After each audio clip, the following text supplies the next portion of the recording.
नमस्कार दोस्तों, गुरु nursing academy के डिजिटल प्लेटफॉर्म पर आप सभी नर्सिंग साथियों का बहुत बहुत स्वागत है, अभिनंदन है। दोस्तों, वैसे तो इस प्लेटफॉर्म पर आपकी क्लास को लेकर बातचीत होती है, आपके सिलेबस को लेकर बातचीत होती है। आज हम चाहते हैं कि कुछ इससे इतर बातचीत हो और इस बातचीत में हमारे साथ है आप सबके जाने पहचाने नर्सिंग फील्ड में बहुत विशेष स्थान रखने वाले और बहुत ही अनुभवी व्यक्ति श्री राम कुमार जी बिश्नोई साहब। राम कुमार जी, आपका इस प्लेटफॉर्म पे बहुत बहुत स्वागत है। और मैं चाहता हूं कि आज कुछ बच्चों से बातचीत की जाए उनको भविष्य को लेके। जैसा कि आप सबको मालूम है, बहुत निकट भविष्य में बहुत सी नर्सिंग फील्ड में वैकेंसीज आने वाली है। मैं चाहता हूँ राम कुमार सर कि बच्चे इसकी तैयारी करते हैं। हर बच्चे की अपनी एक साइकोलॉजी होती है कि मैं इस तरीके से तैयारी करूँ, मैं ये पढ़ूँ, मैं वो पढ़ूँ। निश्चित रूप से बच्चा अपने तरफ से पूरा प्रयास करता है।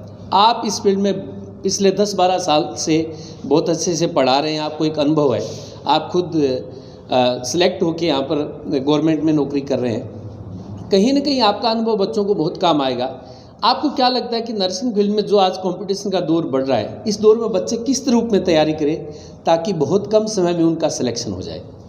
नमस्कार साथियों, और नमस्कार आपको भी, one of the finest directors in nursing arena. देखिए बेटा जी, बहुत ही सटीक क्वेश्चन पूछा है सर ने कि बच्चे जब पास आउट होके आता है तो वो एक कच्चे पौधे की तरह होता है, एक कच्चे घड़े की तरह होता है जी। और जिस डायरेक्शन में उसको डाला जाता है वो उसी में ढल जाता है। जब तक उसको डायरेक्शन नहीं मिलती है तो बहुत सारे हाथ पांव मारता है जी। क्योंकि नर्सिंग फील्ड अभी उन ज्ञानवर्धक चीज़ों से अछूता है कॉलेज लेवल पे। तो कॉलेज लेवल पे बच्चों को सही गाइडेंस मिल नहीं पाती है, उसकी कमी वो कोचिंग सेक्टर में आके पूरी करता है जी। आज की तारीख में जो बच्चों को मेरी सलाह रहेगी, जैसे ईएसआई की अभी वैकेंसी है और उत्तराखंड की है, प्लस गुजरात की है, और सितंबर में नॉरसेट वापस है। नॉरसेट की प्रक्रिया अभी कोर्ट के अधीन है, तो होप सो उसमें बहुत जल्दी बच्चों के लिए कुछ सुधार होने वाला है, खुशखबरी आने वाली है। सभी हद तक प्रयास कर रहे हैं उस क्षेत्र में जी। बच्चों को आज की तारीख में मेरी अगर कोई सलाह है तो वो ये है कि वो हर दिशा में अपने हाथ पांव ना मारे जी। वो वही उन्हीं चीज़ों का अध्ययन करें जो कि आगामी एग्ज़ाम में आने वाली है जी। और ये उनको पता कैसे चलेगा कि ये आगामी एग्ज़ाम में आने वाली है? तो ये उनको वो शख्स बता सकते हैं जो पिछले 10-12 साल से इस क्षेत्र में काम कर रहे हैं। क्लियर है? यानी सीधा सा अगर मेरे से पूछा जाए तो वो है कोचिंग का क्षेत्र। बच्चे कोचिंग के क्षेत्र में आके बच्चे कोचिंग ज्वाइन करके और अल्प समय में बहुत ज़बरदस्त तैयारी कर सकते हैं। ऐसा नहीं है, बहुत सारे अभूतपूर्व बच्चे आते हैं, इंटेलिजेंट बच्चे आते हैं कि वो खुद नहीं कर सकते। बिल्कुल खुद कर सकते हैं, बिना कोचिंग के भी वो सेलेक्ट हो सकते हैं, नो डाउट। लेकिन उस चीज़ को उनको करने में 3 साल लगेंगे, 2 साल लगेंगे, उस कार्य को यहाँ वो 6 महीनों में, 7 महीनों में, 8 महीनों में पूरा कर सकते हैं। समय की बचत है, क्लियर है। प्लस उनको बहुत सारी बेजा चीज़ें अध्ययन नहीं करनी पड़ेगी, स्टडी नहीं करनी पड़ेगी। एक कोचिंग सेक्टर में आके कोचिंग ज्वाइन करके वो बहुत ही अच्छे प्रेसाइज तरीके से उन चीज़ों को स्टडी कर सकते हैं। तो आज के तारीख में तो मेरी एकमात्र सलाह रहेगी कोचिंग ज्वाइन करने की। जी सर, मैं जानना चाहता हूँ, आपने एक लंबे समय तक कॉलेज का मैनेजमेंट संभाला, आप प्रिंसिपल रहे। जब बच्चा कॉलेज में पढ़ता है तो कौन सी गलतियाँ कर लेता है जिस वजह से उनको बाद में जाके पछतावा होता है? अगर कुछ बच्चे जैसे कॉलेज में अगर सिंसियरली पढ़ाई करे तो हो सकता है उनको कोचिंग की ज़रूरत भी न पड़े। तो वो बच्चे जो कॉलेज में पढ़ रहे हैं वो अपने इनिशियल स्टेज में जैसे बीएससी करें, जीएनएम करें, उस वक्त किन किन चीज़ों का ध्यान रखें कि बाद में उसको कंपटीशन में आके बहुत ज़्यादा स्ट्रगल न करना पड़े? देखिए कि जो बच्चा नर्सिंग कोर्स को ज्वाइन कर लेता है, उसका एकमात्र लक्ष्य होता है कि भविष्य में मेरे को नर्सिंग ऑफिसर बनना है जी। और वो भी गवर्नमेंट सेक्टर में बनना है और खासकर सेंट्रल गवर्नमेंट हॉस्पिटल में बनना है। स्टेट गवर्नमेंट में पे काफ़ी कम होता है, जो घर के पास रहना चाहते हैं उन्हीं की चॉइस होती है state government. Otherwise central government hospital है, जितने भी एम्स हैं, ईएसआई, रेलवेज हैं, पीजीआई है, इनमें जाना चाहते हैं बच्चे। और वहाँ का अगर क्वेश्चन पेपर स्टडी किया जाए तो वो थ्योरी प्लस क्लिनिकल एक्सपीरियंस का एक कॉम्बो आता है, थ्योरी और क्लिनिकल एक्सपीरियंस। बच्चे जो, क्योंकि मैं अपने अनुभव से बता रहा हूँ कि बच्चे क्या मिस्टेक करते हैं कि जब उनको उनके प्रिंसिपल द्वारा या फैकल्टी द्वारा हॉस्पिटल पोस्टिंग लगाई जाती है, वहाँ सीखने के लिए कहा जाता है। सपोज ऑर्थोपेडिक वार्ड में उनके हॉस्पिटल में ड्यूटी लग गई है, तब वो कहते हैं यहाँ क्या है यार, एक्सरे किया, फ्रैक्चर आया पेशेंट और उसके प्लास्टर लगा के भेज दिया। वो समझ नहीं पाते हैं कि हमें यहाँ अध्ययन क्या करना है जी। क्लियर है। इसमें भी देखा जाए तो बच्चों की गलती नहीं है, क्योंकि उनके साथ जो क्लिनिकल इंस्ट्रक्टर जा रहे हैं वो उनको ढंग से गाइड नहीं कर पा रहे कि भैया माना कि ये सबसे कम नॉलेज वाला सेक्टर है, ऑर्थोपेडिक चीज़ है, आपको यहाँ एग्जाम पॉइंट ऑफ व्यू से पढ़ना है। लेकिन क्या पढ़ना है कि प्लास्टर कास्ट लगाते हैं तो कैसे लगाते हैं, कितने पहले कच्चा प्लास्टर कब लगाते हैं, पक्का प्लास्टर कब लगाते हैं, प्लास्टर को काटते कैसे हैं, प्लास्टर लगाते समय ट्रैक्शन काउंटर ट्रैक्शन क्या किया जाता है, कितने डिग्री का एंगल बनाया जाता है, उसके बाद स्लिंग में कैसे लटकाना है, कौन सा पार्ट ऊपर रखना है, कौन सा पार्ट नीचे रखना है, अगर कॉटन की लेयर लगानी है तो कितनी लेयर में लगानी है, अगर पीओपी की बैंडेज लगानी है तो कितनी ओवरलैप करके लगानी है। ये माइन्यूट चीज़ों के क्वेश्चन आते हैं। बच्चा वहाँ जाके एकमात्र चीज़ सीखता है कि फ्रैक्चर का पेशेंट आया, हमने उसके प्लास्टर कर दिया, दैट्स इट। वो इन गहराइयों को वहाँ सीखता नहीं है, जबकि उसके सामने खुली किताब की तरह वो सारी चीज़ें वहाँ मौजूद है। तो बच्चा जो गलती कर रहा है क्लिनिकल सेक्टर में, उसको ये गाइडेंस नहीं मिल पा रही है कि मुझे एक्चुअल में यहाँ पढ़ना क्या है, बच्चे की उसमें रुचि नहीं है। तो पहली चीज़ तो ये होगी कि बच्चे को रुचि लानी पड़ेगी। दूसरा, जो क्लिनिकल इंस्ट्रक्टर्स हैं कॉलेजेस में, अगर अति ना बोलूँ तो कहाँ उनका भी थोड़ा लेकुना है कि उनको खुद को भी इस फील्ड में बहुत ज़्यादा अभी एक्सप्लोर करने की ज़रूरत है। तो बच्चों को तो मेरी सलाह ये रहेगी कि आप अपने क्लिनिकल इंस्ट्रक्टर के ही भरोसे ना रहें। उस वार्ड में जो स्टाफ नर्स है, nursing officer first grade second grade, या इवन तो वहाँ का वार्ड बॉय भी अगर कोई है तो उनसे वो सलाह ले, उनके एक्सपीरियंस को काम में लो, क्योंकि उनको ये सारी बारीकियाँ पता है जी। ये तो क्लिनिकल सेक्टर के रिगार्डिंग हो गया। दूसरा, देखिए जो संस्था कंट्रोल कर रही है नर्सिंग को, इंडियन नर्सिंग काउंसिल, उसका जो सिलेबस बनाया हुआ है वो इतना कॉम्पैक्ट सिलेबस है कि कोई भी nursing college, even though government के बहुत ज़्यादा रिनोड इंस्टीट्यूट ही क्यों ना हो, इवन दो एम्स की बात क्यों ना करें, वो उस क्यूरिकुलम को कभी भी पूरा फुलफिल नहीं कर पाएंगे। अगर वो क्लिनिकल पूरी लगाते हैं तो थ्योरी का लेकुना रह जाता है, और थ्योरी क्लासेज रन करते हैं तो क्लिनिकल सेगमेंट अधूरा रह जाता है। तो बेहतर है कि बच्चे इस कंसर्न में भी, जो एक नया एक्सप्लोर होने वाला है, नया आयाम जुड़ने वाला है बच्चों के जीवन के साथ में, कि बहुत सारे ऑनलाइन ऐप, जिसमें आपके गुरु नर्सिंग एकेडमी का भी है, कि वो थ्योरी सेगमेंट को लेके बच्चों के लिए ऑनलाइन क्लासेस रन कर रहे हैं। तो ये बहुत ही ज़बरदस्त चीज़ होने वाली है। हम तो सोच रहे हैं कि हम उस फील्ड में क्यों नहीं थे, वरना हमें इतनी मेहनत नहीं करनी पड़ती कि जब हमारे साथ भी ऐसे उपलब्ध होते संसाधन। ऑनलाइन थ्योरी क्लासेस रन की जाएगी। इट मीन्स बच्चा जब तक अपनी कॉलेज में है तब तक वो क्लिनिकल पे फोकस करे। क्लिनिकल सेटिंग से घर आने के बाद कॉलेज में पढ़ाया तो ठीक है, अदरवाइज उसके हाथ में मोबाइल होगा और उसमें ये सारे थ्योरी के कंटेंट होंगे जिनको पढ़ के वो बहुत अच्छा सुधार कर सकता है। इतना ज़बरदस्त सुधार कर सकता है कि जीएनएम या बीएससी नर्सिंग होने के तुरंत बाद अगर कोई एग्ज़ाम दे तो उसमें उसका सिलेक्शन शर्तिया पक्का है। एक चीज़ और कहना चाहूँ मैं रामकुमार सर, जो बच्चे कंपटीशन की तैयारी करते हैं, अभी जैसे रिसेंटली पिछले 8-10 महीनों से कोविड की वजह से बच्चों का जो स्टडी का कंटिन्यूटी है वो ब्रेक हो गई है जी। और कन्फ्यूज़न भी है बच्चों में कि सर पता नहीं एग्ज़ाम कब होगा,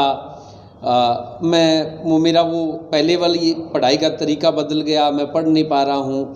साइकोलॉजिकली रूप से बच्चों को कहीं ना कहीं अब वीकनेस फील हो रही है। तो जो बच्चे कंपटीशन की तैयारी करें उनको साइकोलॉजिकली मजबूत कैसे बनाया जाए बच्चों को, या उनको क्या बच्चे क्या करें ताकि अपनी मानसिक मजबूती होगी तो वही बच्चों को कहीं ना कहीं आगे कंपटीशन में मजबूती देगा।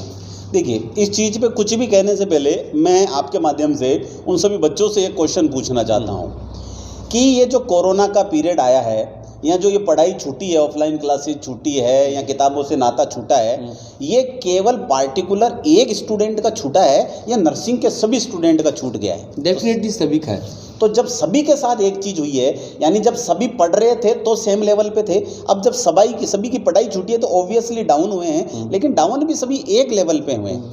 तो ऐसा ना सोचें कि ये मेरा नुकसान हुआ है या किसी एक स्पेसिफिक स्टूडेंट का नुकसान हुआ है, ये सभी का नुकसान हुआ है। वो पढ़ाई करके जिस लेवल पे जाते तो भी सभी के समान थे और अब भी सभी समान है। तो इसमें निराश होने की कतई ज़रूरत नहीं है। ऐसा एक के साथ नहीं हुआ है, सभी के साथ में हुआ है। दूसरी चीज़ देखिएगा, हम इंसान हैं, कितनी योनि पार करके, मैं तो बिलीव करता हूँ अध्यात्म में, कितनी योनियाँ पार करने के बाद हम इंसान बने हैं जी। इट मीन्स एक पावर जो हमें बाकी सब लोगों से अलग बनाती है वो बनाती है जुझारूपन। अगर आप किसी, जैसे हाथी का उदाहरण देते हैं, हाथी का एक छोटा सा बच्चा होता है, जब उसको कंट्रोल किया जाता है तो उसको एक छोटे से पेड़, मजबूत पेड़ के, बहुत चौड़े पेड़ के बांधा जाता है और वो भी लोहे की सांकल से बांधा जाता है। वो क्या करता है, बहुत कोशिश करता है, हाथ पैर मारता है, पैर लहूलुहान हो जाता है, उसको छीनने की कोशिश करता है, छूटने की कोशिश करता है, नहीं हो पाता। धीरे धीरे ये मेंटलिटी उसके चीज़ दिमाग में घर कर जाती है कि मैं इस पेड़ को नहीं तोड़ सकता, मैं इस चेन को नहीं तोड़ सकता और फ्री नहीं हो सकता। जब वो एडल्टहुड में आता है हाथी, वही हाथी अब उसको एक बहुत ही कमज़ोर रस्सी से, और वो भी बांस के पेड़ के बांध दिया जाता है। वो प्रयत्न ही नहीं करता टूटने का, क्योंकि उसके दिमाग में ये चीज़ घर चुकी है कि ये मुझसे नहीं होगा।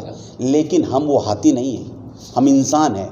हमको उस हाथी से यही चीज़ अलग करती है कि चाहे कितने ही बरस तक हमने प्रयत्न किए हों, हम प्रयत्न अब भी नहीं छोड़ते हैं। बचपन में थे तो भी प्रयत्न करेंगे, और अगर एडल्टहुड में आ गए तो भी प्रयत्न करेंगे। कोरोना के काल ने नो डाउट हमारा बहुत बड़ा नुकसान किया है, सभी का नुकसान किया है, लेकिन अभी भी हमें वो जुझारूपन बाकी है जी। अभी भी हमें वो क्षमता है कि हम नॉरसेट का, ईएसआई का, रेलवे का, कोई सा भी एग्ज़ाम हो, उसको अच्छी मेहनत के साथ, पिन पॉइंट स्टडी के साथ क्रैक कर सकते हैं। बस अब तरीका बदलना होगा थोड़ा सा, हमें थोड़ा सा जो हम बहुत लंबी चौड़ी स्टडी करते थे उसको कंसाइज करना पड़ेगा। लेकिन हाँ, याद रखिएगा, आप अगर चाहें तो कुछ भी कर सकते हैं। एक छोटी सी चींटी क्या कर सकती है, मांझी उदाहरण है आपके सामने। मांझी ने पूरा पर्वत तोड़ दिया था, तो हमें यहाँ पर्वत नहीं तोड़ना है, 6 महीने का सिलेबस है, उसको कंसाइज स्टडी करके 3-4 महीने में कंप्लीट करना है। तो ये पॉसिबल है, कहीं डरने की कोई ज़रूरत नहीं है। मतलब साइकोलॉजिकली अपने आप को मजबूत रखेंगे तो हर सफलता व्यक्ति पा सकता है। बिल्कुल वैसा ही जैसे ऐसा नर्सिंग फील्ड में बच्चे तैयारी कर रहे हैं, अगर हो सकता है कहीं कमियाँ, तो निश्चित रूप से अगले प्रयास में वो सफल बन सकता है। सर, सफलता के बहुत से आयाम हैं, बहुत से मायने। आप क्या मानते हैं कि जो बच्चा बीएससी जीएनएम नर्सिंग कर लेता है, क्या नर्सिंग ऑफिस बनना ही सफलता है? इससे आगे भी कुछ और लक्ष्य हो सकते हैं इंसान के? बिल्कुल लक्ष्य हो सकते हैं, और मेरा तो कहना है कि होने भी चाहिए। देखिए क्या है, अगर नर्सिंग के सभी छात्रों से एक सर्वे किया जाए तो पता चलेगा कि 90% स्टूडेंट वो हैं जिनके मन में कुछ और चाह थी, लेकिन या तो पारिवारिक संसाधन कम पड़ गए, या फिर उनको प्रॉपर गाइडेंस नहीं मिली, और या फिर उनको गाइडेंस भी मिली, संसाधन भी मिले, लेकिन वो ढंग से उसको यूटिलाइज नहीं कर पाए। लेकिन आज मन में उनके टीस है कि काश हम उसको यूटिलाइज करते तो आज किसी और चीज़ पे होते। तो ये कुछ चीज़ें रही हैं जिनकी वजह से बच्चा नर्सिंग के सेक्टर में आता है। ओब्वियसली बात है, पहले डॉक्टर बनना चाहेगा, आईएएस आईपीएस बनना चाहेगा, और ये सब जब नहीं मिलेगा तो फिर वो नर्सिंग के सेक्टर में आना चाहता है। बहुत कम लोग हैं जो डायरेक्ट नर्सिंग के क्षेत्र में आते हैं। तो नर्सिंग के क्षेत्र में अच्छी बात है कि उनको नर्सिंग ऑफिसर बनना चाहिए, लेकिन उसकी सीढ़ी यहीं नहीं रुकनी चाहिए, क्योंकि आज की तारीख में देखा जाए तो बहुत टफेस्ट एग्ज़ाम है नर्सिंग, जॉब बहुत टफ है। तो जो बच्चा इन सर्विस कंडीशन को झेल जाता है, टफ कंडीशन को, इतने कंपटीशन में निकल के नर्सिंग ऑफिसर बन सकता है, तो मेरा कहना है कि उसके लिए आईएएस आईपीएस या फिर दूसरी जो, अगर वो कहीं जाना चाहते हैं तो ये बहुत कम कंपटीशन वाले सेक्टर होंगे उसके लिए। तो उसको रुकना नहीं चाहिए, थकना नहीं चाहिए, और अनवरत कंटिन्यू उसको प्रयास करते रहना। मतलब पहली सफलता पाने के बाद दूसरी सफलता की ओर आगे बढ़ना चाहिए। बस यहाँ एक छोटा सा मैं पॉइंट देना चाहूँगा कि उसको 2 नाव की सवारी नहीं करनी चाहिए। पहले उसको अपने नर्सिंग सेक्टर में जॉब मिले उसको, और देन आफ्टर उसको आगे की कोशिश करनी चाहिए। सर, आपने कहा कि पहले नर्सिंग सेक्टर में उनको जैसे एज ए नर्सिंग ऑफिसर बने, उसके बाद में वो तैयारी करें। ऐसे क्या पिन पॉइंट वो चीज़ें हैं, जैसे जो बच्चा बीएससी जीएनएम कर लेता है वो नर्सिंग ऑफिसर बनना चाहता है, निश्चित रूप से उसके मन में भी, उनके पेरेंट्स के मन में भी और उनके टीचर के मन में भी होता है कि जो बच्चा नर्सिंग में आ गया, निश्चित रूप से उसको सेंट्रल गवर्नमेंट में कहीं ना कहीं नर्सिंग ऑफिसर की पद मिले, पोस्ट मिले, वो एक सुकून भरी ज़िंदगी का एक पहला पड़ाव हो सकता है। अगले पड़ाव की बात बाद में, पर ये पहला पड़ाव ही बहुत से बच्चों के लिए चैलेंज हो जाता है। क्या ऐसे कारण हैं जो बच्चे बार बार मतलब एग्ज़ाम देते हैं? कौन सी चीज़ें हैं जो बच्चा छोड़ देता है, उसकी वजह से उसकी सफलता डिले हो जाती है? देखिए क्या होता है कि जब मैं स्टूडेंट था तो मेरी भी एक मेंटलिटी हुआ करती थी कि नर्सिंग के सेक्टर में जो सबसे कॉम्प्लेक्स टॉपिक्स होते थे, सबसे कठिन टॉपिक्स होते थे, उनको हम बहुत अच्छे से पढ़ते थे, बहुत अच्छे से याद कर लेते थे, और उनसे कोई क्वेश्चन आता था तो हम उसको गलत भी नहीं करते थे। लेकिन उन कॉम्प्लेक्स चीज़ों के चक्कर में हम उन बहुत ही छोटी छोटी माइन्यूट चीज़ों को छोड़ देते थे, भूल जाते थे। कई बार कोई लेबोरेटरी की रेंज भूल जाते थे, बहुत बेसिक क्वेश्चंस भूल जाते थे, क्लियर है, और उनको कवर अप नहीं कर पाते थे। तो मेरी सलाह तो ये रहेगी बच्चों को कि ज़्यादा कॉम्प्लेक्स के चक्कर में ना भागें। देखिए, जो चीज़ बहुत कॉम्प्लेक्स है यानी एक चीज़ तो शर्तिया है कि आपके साथ एग्ज़ाम देने वाले 90% स्टूडेंट के भी वो चीज़ कॉम्प्लेक्स ही होगी, उनको भी समझ में नहीं आ रही होगी। तो वो तो बाद की चीज़ है। पहली चीज़ है कि बेसिक आपका तैयार किया जाए, आपका कंसेप्ट तैयार हो। एक बार कंसेप्ट तैयार हो गया तो आप एग्जाम हॉल में अपना दिमाग लगा के किसी भी क्वेश्चन को, उससे रिलेटेड क्वेश्चन को सोल्व कर सकते हैं। तो पहले बेसिक तैयार करना होगा सबसे बच्चों को, और उसके बाद उसके ऊपर की बिल्डिंग को डेवलप करना होगा। जैसे सर आपने ये कॉन्सेप्ट को लेके बात की, नर्सिंग में एक बहुत बड़ा सब्जेक्ट है मेडिकल सर्जिकल नर्सिंग, है ना, जिसमें आप डील करते हो। आप बहुत सारे मेडिकल सर्जिकल नर्सिंग के टॉपिक्स पढ़ाते हो। बाकी जो सब्जेक्ट है नर्सिंग के, उससे इसको अलग कैसे माना जाता है? कुछ लोग ये कहते हैं कि सर सबसे भारी सब्जेक्ट हो गया हमारे लिए। भारी क्यों है? देखिए, एक चीज़ तो बच्चों को कहूँगा कि खुशकिस्मत है हम लोग कि मेडिकल सर्जिकल नर्सिंग पढ़ रहे हैं।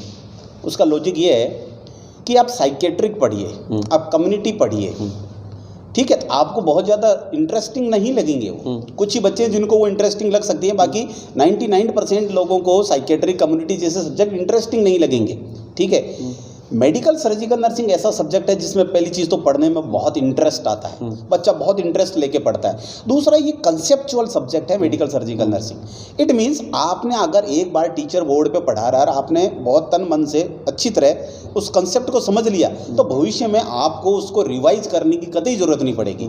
यानी बंदा 99 ईयर्स 100 ईयर्स का हो जाएगा और तब भी जाके उससे वही क्वेश्चन पुटअप करेंगे तो बच्चा फटाक से उस क्वेश्चन का जवाब दे देगा। इतने कंसेप्चुअल सब्जेक्ट है। तो ये हम भाग्यशाली हैं, फॉर्चुनेट हैं कि हमें मेडिकल सर्जिकल नर्सिंग जैसा सब्जेक्ट मिला। पहली चीज़ ये। दूसरा, मेडिकल सर्जिकल नर्सिंग के मायने हैं कि इसके साथ एनाटमी फिजियोलॉजी भी एसोसिएटेड है, इसके साथ बोला जाए तो फार्माकोलॉजी भी एसोसिएटेड है।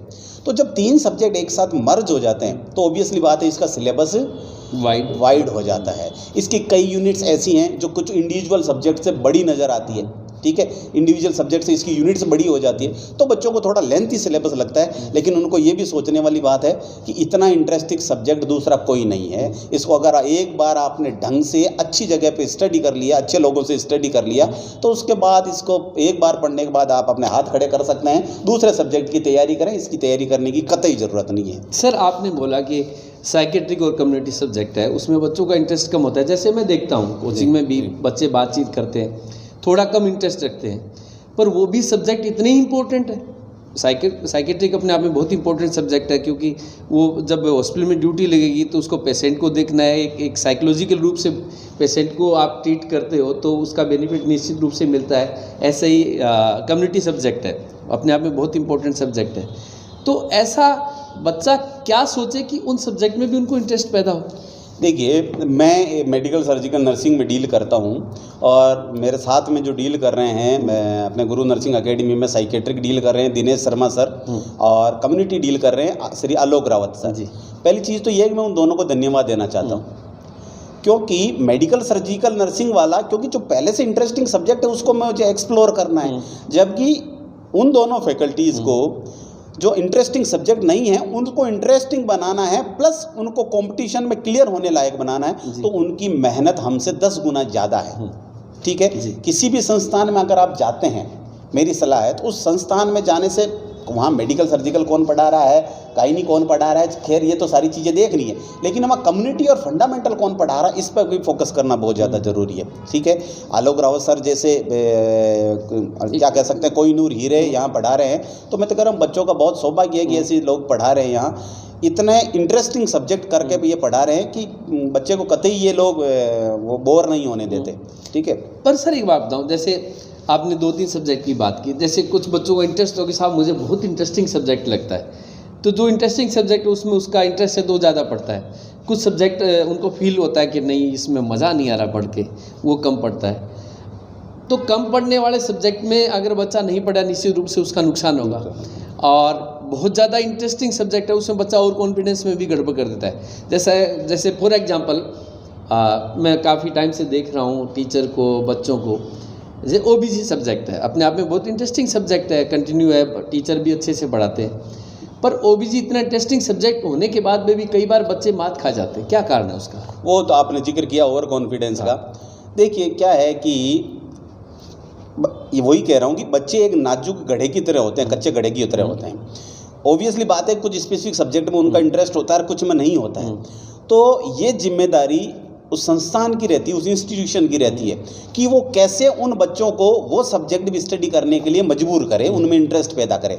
और इसका सबसे अच्छा जरिया होता है टेस्ट सीरीज, कि जो टेस्ट सीरीज वो कोचिंग इंस्टीट्यूट ले रहा है, रन कर रहा है, उसमें क्वेश्चंस को इस प्रोपोर्शनेट में दे कि इनका भी अच्छा खासा पोर्शन हो। बच्चा टेस्ट सीरीज के दौरान उन क्वेश्चन को हल करेगा, वो नहीं होंगे उसके बाद टीचर के साथ डिस्कस करेगा, तो ऑब्वियसली बात है वो उसके दिमाग में सेट हो जाएंगे। अगली बार टेस्ट सीरीज में वही क्वेश्चन आएंगे तो बच्चा उनको बहुत अच्छे से दे देगा। तो धीरे धीरे करते करते उसके मन में उस सब्जेक्ट के लिए भी एक अच्छा खासा इंटरेस्ट डेवलप होगा। ठीक है, आपको धन्यवाद है कि आप साप्ताहिक यूनिट टेस्ट हर वीकली टेस्ट लेते हैं, आप यूनिट के बाद टेस्ट लेते हैं, और मंथली जो 2-3 मेगा टेस्ट ले रहे हैं वो भी बहुत आपकी स्पेशलिटी है सर की। तो आप धन्यवाद के पात्र हैं इसके लिए। Thank you sir. वैसे मतलब हम लोगों ने ये काफ़ी टाइम से ये एक्सरसाइज की कि भी वीकली टेस्ट सीरीज हो, टॉपिक वाइज टेस्ट हो, एम्स पैटर्न टेस्ट हो। जैसे पिछले 2-3 सालों से हमने देखा कि बहुत से बच्चे रेगुलर टेस्ट देते हैं ना, वो बहुत ही मतलब कई बार रैंक निकलती है कि साहब मेरे तो अभी तो 240वीं रैंक है, और वो 5-7 लगातार दिन बाद पता चलता है वो टॉप 10 में आ जाता है। निश्चित रूप से उसका फ़ायदा होता है, पर कहीं ना कहीं बच्चे इन चीज़ों से भागते हैं कि सर मैंने तो मेरी यूनिट में तो तैयारी नहीं की। तो क्या बच्चा हर टेस्ट सीरीज में पार्टिसिपेट करे, चाहे उसकी यूनिट कंप्लीट हुई हो या नहीं हुई हो, उसने पूरा टॉपिक तैयार किया हो या नहीं तैयार किया हो, तो क्या टेस्ट सभी में पार्टिसिपेट करना चाहिए बच्चों को? अच्छा देखिए, एक छोटा सा उदाहरण, एक क्वेश्चन पूछूंगा मैं बच्चों से कि सपोज कोई बच्चा रूम लेके रह रहा है और उसके रूम पे टूथपेस्ट खत्म हो गया है। ठीक है, किसी भी कंपनी का टूथपेस्ट हो, बच्चा एक किराने की दुकान पे गया, सामान की दुकान पे गया, प्रोविजनल स्टोर पे, और वहाँ से उसने टूथपेस्ट की डिमांड की। टूथपेस्ट पे क्लियर कट लिखा है कि इस टूथपेस्ट के साथ एक टूथब्रश फ्री है।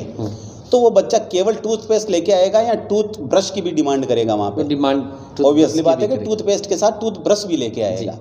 तो जब आप कोचिंग रन करते हैं, आप बच्चे से जो भी फीस पे करवाते हैं, वो केवल थ्योरी क्लास के लिए होती है या फिर स्किल क्लास की भी होती है, और एग्ज़ाम क्या कहते हैं अपने यूनिट टेस्ट वगैरह एम्स पैटर्न के टेस्ट की भी होती है, और प्रॉब्लम सॉल्विंग क्लास की भी होती है? हम सारा सब कुछ देने की कोशिश करते हैं मैक्सिमम, यानी वो फीस जो होती है एज ए टोटल पैकेज की होती है। तो भैया जब आप टूथपेस्ट के साथ टूथब्रश नहीं छोड़ते तो केवल थ्योरी क्लास के साथ से क्या होगा, आपको उस पैकेज में जो कुछ मिल रहा है, फ्री मिल रहा है, वो सारा आती आना चाहिए आपको। तैयारी नहीं है तो कोई तकलीफ नहीं है, उल्टा टेस्ट देने के बाद आप तैयारी करेंगे तो आपको एक दिशा मिल जाएगी। अच्छा, इस यूनिट में से इस प्रकार के टेस्ट आते हैं तो मुझे इस ढंग से तैयारी करनी चाहिए, वो तो ज़्यादा अच्छा है। आपको ड्राइवर मिल रहा है, टेस्ट सीरीज तो एक ड्राइवर है जो आपको गाइड करता है कि आपको किस दिशा में पढ़ना है। बेटा जी, मौका एक भी नहीं छोड़ना कि संस्था से आपको जो चीज़ भी मिलती है, चाहे एक छोटा सा पेपर ही क्यों नहीं मिल रहा है, वो भी किसी न किसी हद से फ़ायदेमंद है, इसलिए आपको दिया जा रहा है। तो टेस्ट हुए, नोट्स हुए, बाहर प्रॉब्लम सॉल्विंग क्लासेज हुई, स्किल क्लासेज हुई, थ्योरी क्लासेज हुई, कुछ भी नहीं छोड़ना है, सबको हथियाना है। सर एक लास्ट सवाल, जब से नर्सिंग फील्ड एग्जिस्ट करने लगा है, मिसेस नाइटिंगेल ने इस फील्ड को यहाँ तक पहचान दिलाई, अब नए युग के नए नाइटिंगेल्स पैदा हो रहे हैं, बहुत से लोग इस फील्ड में बहुत अच्छा काम कर रहे हैं, बहुत बड़े बड़े सम्मान मिलते हैं इस फील्ड में। आपको क्या लगता है कि ये फील्ड की ग्रोथ अभी कितनी और आगे जाने की संभावना है, ताकि आने वाला जो बच्चा है जो नर्सिंग में पढ़ रहा है उसको कितना अच्छा करियर, अगर नर्सिंग फील्ड में एडमिशन लेके अगर आगे बच्चा अपना करियर बनाना चाहता है, तो क्या ये फील्ड और कितना आगे जाने की संभावना है इसकी? देखिए सर, 2 फील्ड हैं मेरी नज़र में जो कि आज की तारीख में केवल 10% एक्सप्लोर हुए, 90% एक्सप्लोरेशन उनका बाकी है, 90% उनको प्रोग्रेस करना बाकी है। बच्चों के सामने अभी भी 90% स्कोप बाकी है। एक है एजुकेशन सेक्टर और दूसरा है नर्सिंग का सेक्टर, मेडिकल एंड हेल्थ का सेक्टर। देखिए, मेडिकल कॉलेज अनाप शनाप खुल गए हैं, बहुत सारे डॉक्टर्स बन रहे हैं, बाहर से भी बहुत सारे MBBS करके आ रहे हैं। उस फील्ड में एक सेटाइटी आ गई है, ऑब्वियसली बात ही है, तो बहुत सारे लोग कर रहे हैं। नर्सिंग का सेक्टर अभी भी अछूता है, क्लियर है। प्लस एक चीज़ क्या है, नर्सिंग की अगर बात की जाए तो नर्सिंग एज ए होल करके स्टडी करवाई जा रही है।